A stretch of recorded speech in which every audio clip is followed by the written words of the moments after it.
I am humbled by the fact that I'm able to be here again for another presentation. I've been here several times, and I told someone just recently, I can't thank the players that I've coached enough for thinking enough of me to ask me to come back to recognize them and honor them. And when I got a call from David saying, "Coach, can you cover for me?" I thought, well, shoot, yeah, you covered for me so many times. This is an easy one for me to do. I want to read you something that David said. Before I do that, I want to thank everybody, and I want to congratulate Mike and Jay and Miss Poole. I want to congratulate you ahead of time. But all of you have done just a marvelous job. And I remember when you played there. I remember all the accomplishments and the wonderful things that you were able to accomplish and that we did at St. Andrews. It was a great time. Seems like yesterday to me. And what a wonderful memories that I have. Thank the committee that chose you, because you guys are really great. And like someone, I think Mr. Pennick said a while ago, there's hundreds of people that would like to be here tonight, and rightfully so. But to congratulate all of you, I'm honored to be a part of that with you tonight. I want to read something that David said to me. He said, "Coach, please let Mr. Couples and everyone know that I am humbled to be asked to be a part of the Hall of Fame at St. Andrews Episcopal School." He said, "I am crushed not to be able to be there." But he said, "I guess you know that moving 2,000 miles away limits my ability to be here." And I'm going to explain that a little bit more to you as we go on. But David, really, he and I talked on the telephone for over an hour, and he is really saddened by the fact that he cannot be here. And I'll go ahead and tell you why. He's the chief of radiology in Colorado, and needs to schedule this way in advance so that he can get away. But really is sorry that he could not be here to join us tonight. But I'm so glad that Carol, his mama, could be here tonight, and we'll be receiving the award on David's behalf.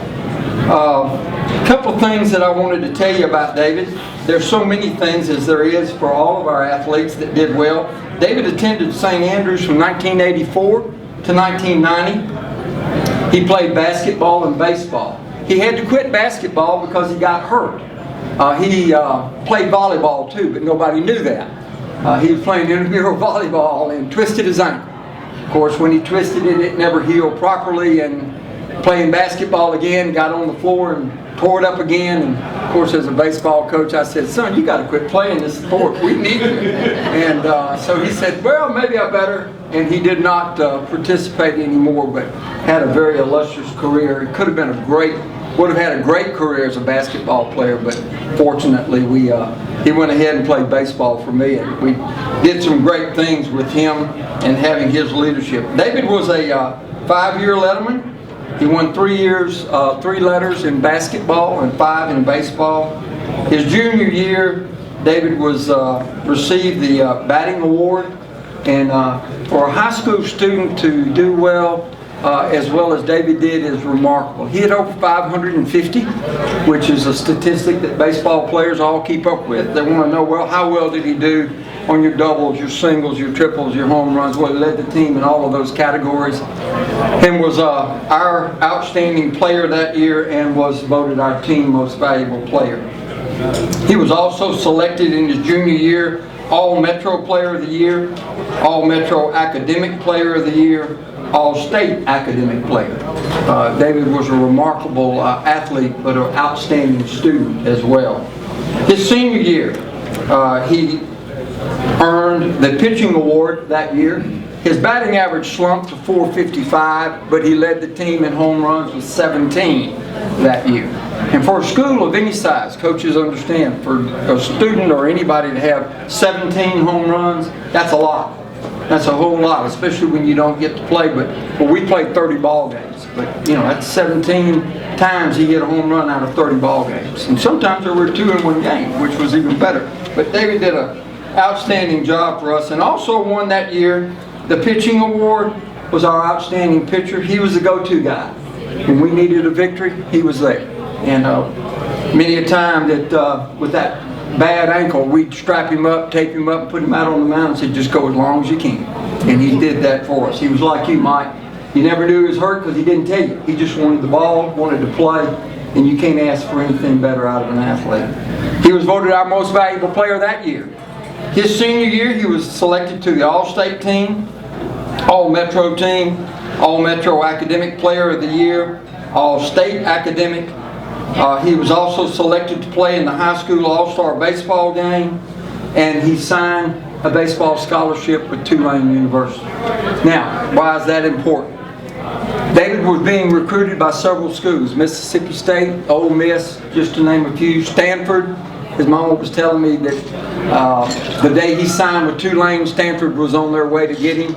And but David's feeling was he wanted to play Division I ball, but he just didn't want to commit to baseball as these other schools would require. He had other visions. He had a plan. His plan was to go to medical school at some point, and he wanted to make sure his academics was taken care of. So he went to Tulane, and Joe Brockoff was the baseball coach at that time, and Joe came in and recruited him and said, you know, we play Division I ball. You have an opportunity, and that was all that David wanted, Jay, just like you, an opportunity, and he got it. So he goes to Tulane, and that year he started his freshman year, but he was voted team captain for the next 3 years while he was at Tulane. His senior year, he was voted All-Metro Conference Player. He was voted Academic All-American.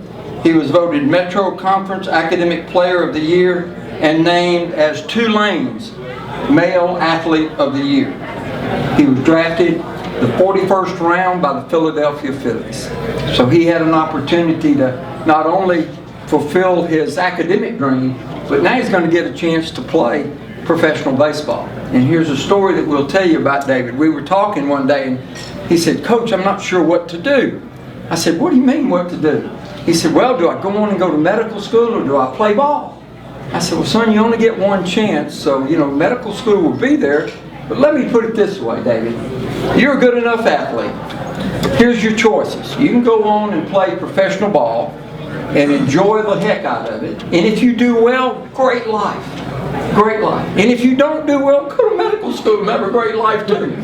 So it worked out well for David. So he played 2 years of professional baseball with the Philadelphia organization. He played in Batavia, New York, and had a wonderful career.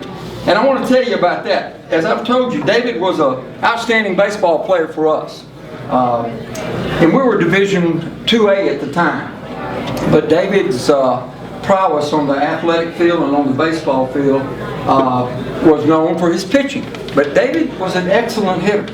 He wanted to play every day. He wanted to hit. So he was playing professional baseball, and I get this letter in the mail with this article from Batavia, New York, and it says, Clippers defeat the Cards.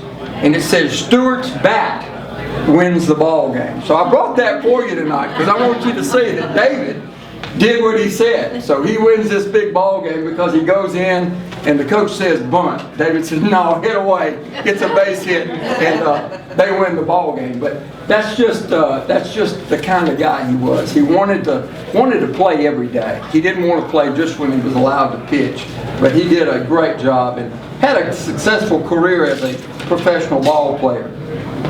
Some of the things that I asked David, I said, well, tell me some of the stuff that you did since you were out of college. Well, graduated, of course, from Tulane Medical School.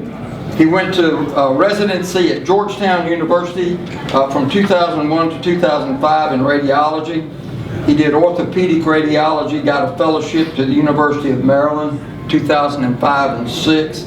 He joined the Colorado Medical Group in Denver, 2006, and now is the regional chief of radiology for the premier medical group in Colorado.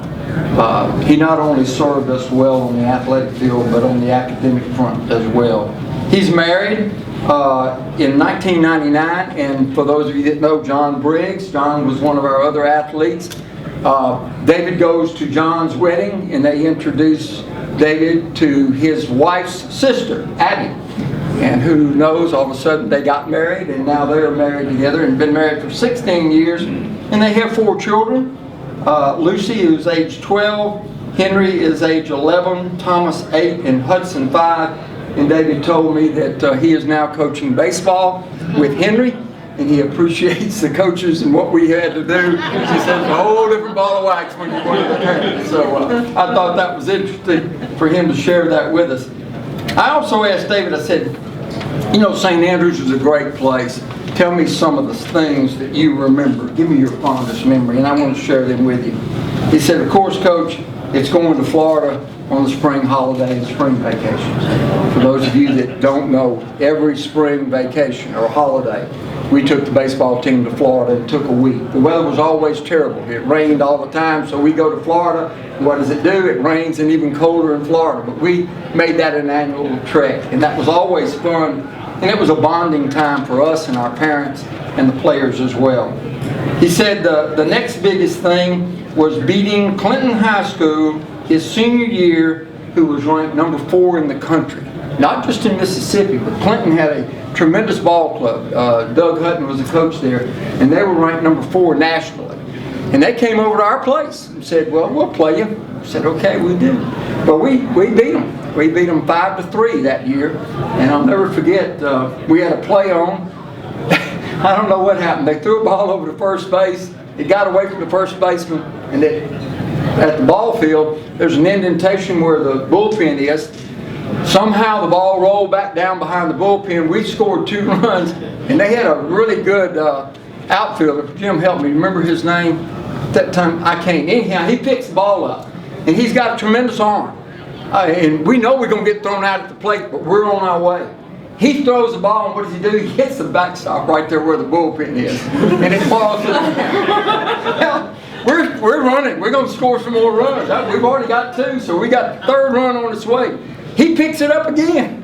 Backs up 2 more steps and hits the backstop 1 more time. So we end up winning 5-3. David pitched that ball game, but that was a tremendous victory on our part, but a great memory of watching this outstanding athlete. He went on to play pro ball himself, but he nailed that screen twice. Jim and I were laughing. We laughed so hard, we couldn't believe he did it. Jim looks at me and says, you believe he did it twice? I said, no, I don't. That was fun.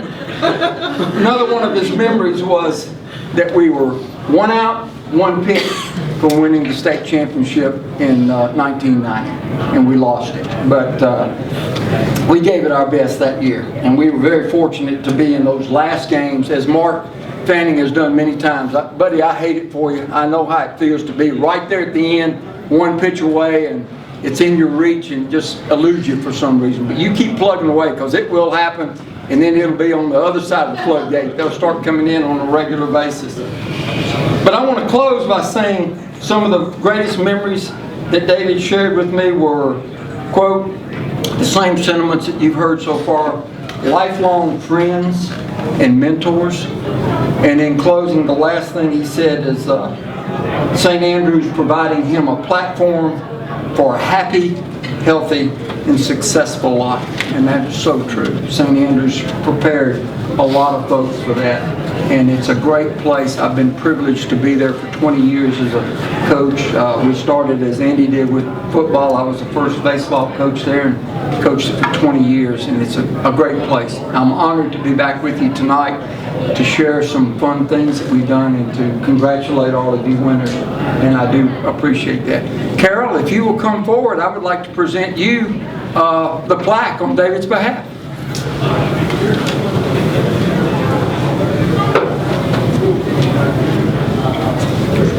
I promised David I wouldn't embarrass him now, but I'm not saying it. You got to say something there, Bill. Congratulations. I'm so happy for you.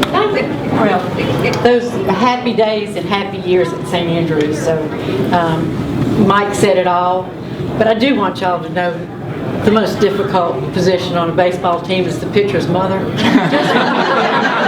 And for all future mothers, remember that too. But David had a great ride starting at St. Andrews, and he's continuing to have a great ride. So he said to bring home whatever. So I'll make sure that he gets this. So thank you. And St. Andrews School was such a part of our lives and our families with everyone. So it just doesn't get any better. So thank you very much.